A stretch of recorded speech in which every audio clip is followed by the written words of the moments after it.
E eu tenho certeza que você viu ontem a notícia da vencedora do Big Brother Brasil 2021, a Juliette, que recebeu um prêmio de 1,5 milhões de reais, certo? Mas a pergunta é, onde que a Juliette deveria investir esse dinheiro?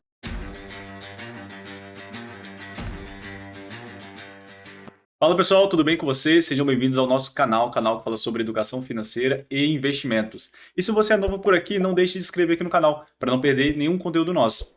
E o tema de hoje a gente vai discutir aqui onde que a Juliette deveria investir os seus 1,5 milhão de reais recebidos no programa do Big Brother Brasil 2021.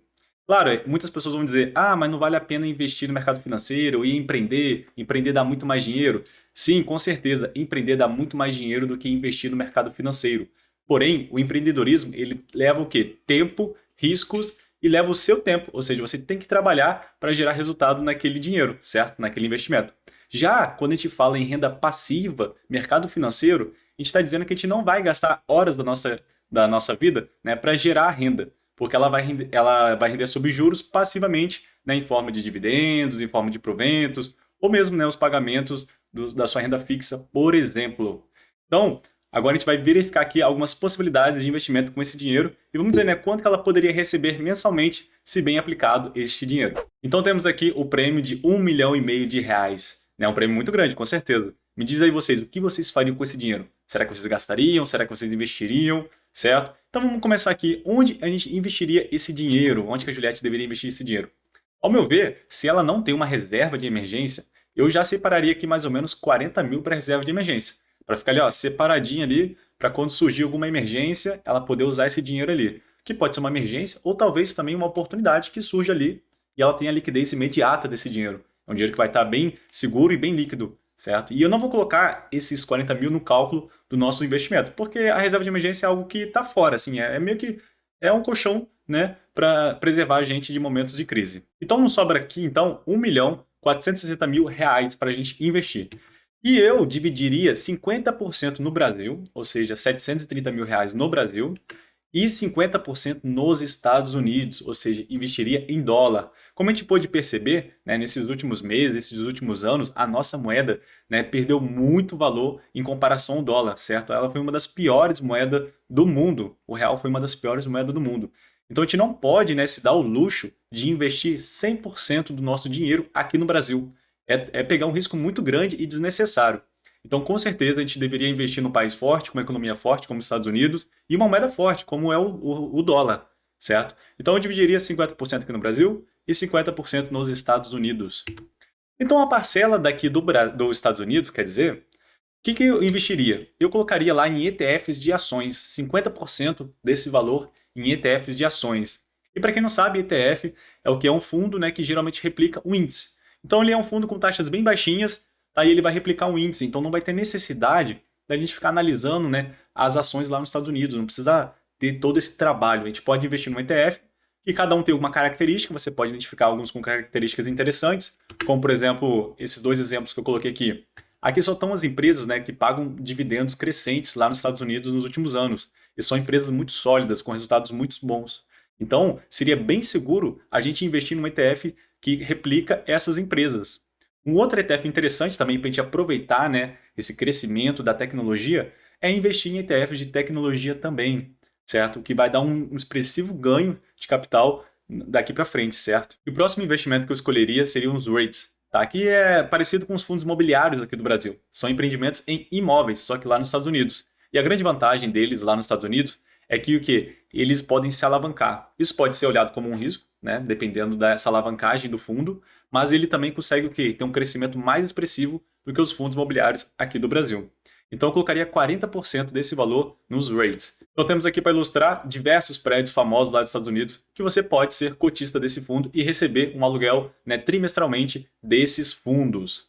E por fim, os 10% restantes eu alocaria em um ETF de ouro, certo? Para ter um ativo de proteção caso venha um momento de crise muito forte. Então o ouro ele consegue dar uma segurada, né, na queda da nossa carteira em momentos de crise. Porque vocês puderam perceber aqui, a nossa exposição lá nos Estados Unidos está 100% em renda variável. Então investir em ouro é sim uma boa escolha e lembrando, né, que estamos entrando num ciclo de commodities, né, de alta. Já a outra metade a gente colocaria aqui no Brasil em alguns investimentos, como por exemplo renda fixa, 30% em renda fixa. Mas você pode estar se perguntando, Vinícius, mas a renda fixa está pagando muito pouco. Sim, mas como vocês podem estar percebendo, o Banco Central tem aumentado a nossa taxa de juros a cada reunião do cupom, certo? Então agora, no dia de hoje, inclusive, ele aumentou 0,75% a nossa taxa de juros.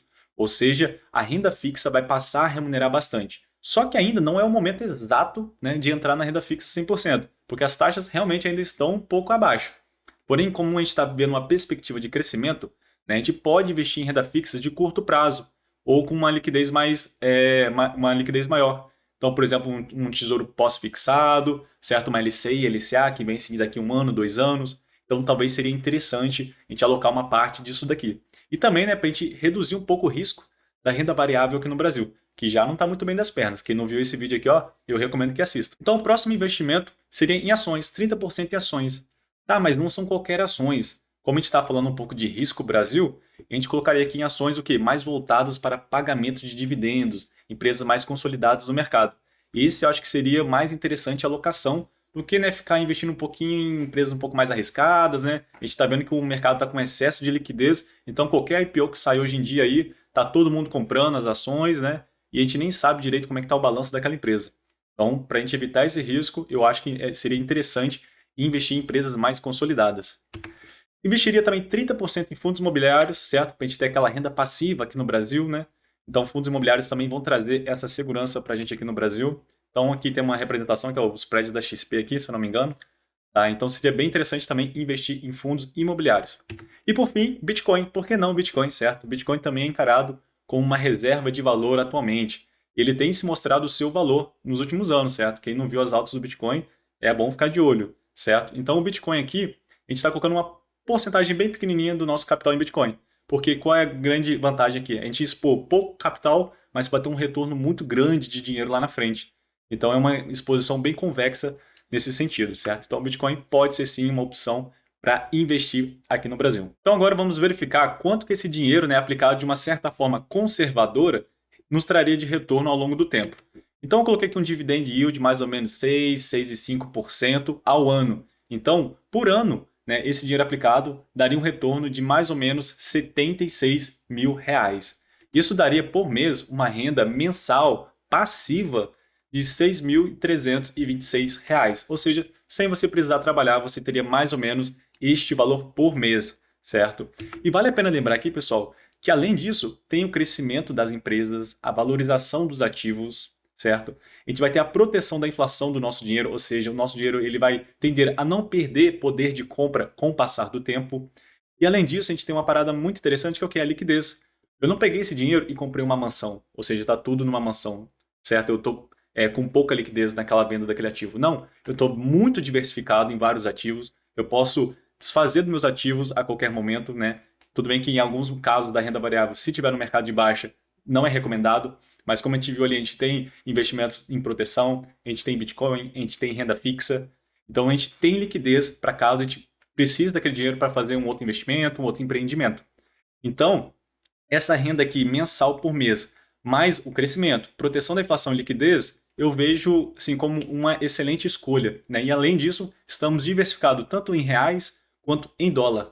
Então eu diria que a gente está aqui num cenário muito bom, né, no ponto de vista da diversificação e do retorno. Então, para a gente concluir aqui, vale a pena lembrar que a gente está falando de renda passiva. Às vezes você vai estar falando assim, mas 6 mil por mês é muito pouco. Sim, mas a gente não está precisando trabalhar para receber esse dinheiro. Ele está lá parado e está aquele montante todo ali, né, com risco bem controlado, bem diversificado, como a gente já falou. Então, se eu quiser realmente empreender, né, mais para frente, eu posso tirar uma parte daquele dinheiro e empreender. Ou se eu não quiser, eu deixo aquele dinheiro investido e vou começar a empreender com um novo capital que eu vou começar a criar. Então eu vou estar criando o quê? Múltiplas formas de renda. Então vai estar entrando, vamos dizer assim, dinheiro por todos os lados. Tá certo, pessoal? Então sempre lembre que renda passiva a gente não precisa trabalhar, que é diferente de renda ativa, que a gente tem que empreender, trabalhar, gastar horas do nosso dia. Então isso aqui é uma grande sacada que muitas pessoas às vezes confundem um pouco, né? Empreender com renda passiva. Então essa é a nossa sugestão que a gente dá para nossa amiga Juliette para investir bem os seus R$1,5 milhão de reais. E se você não entendeu muito bem alguns conceitos que a gente falou aqui, renda fixa, renda variável, como faz para investir, como é que eu faço para iniciar. Pessoal, eu lembro que tem uma playlist do nosso canal muito boa da Semana do Investidor, né? São 7 vídeos que a gente fala bastante, né? Como começar a investir, o que são o nome dos ativos, o que é renda fixa, o que é renda passiva, o que é ação, como é que faz para comprar.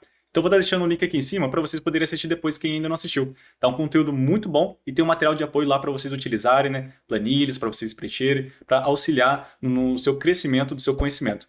Tá bom, pessoal? E não deixem de comentar aqui embaixo o que você faria com esse dinheiro, certo? Se você gostou do vídeo, já deixa aquele like. Eu vou ficando então por aqui. Até uma próxima e valeu!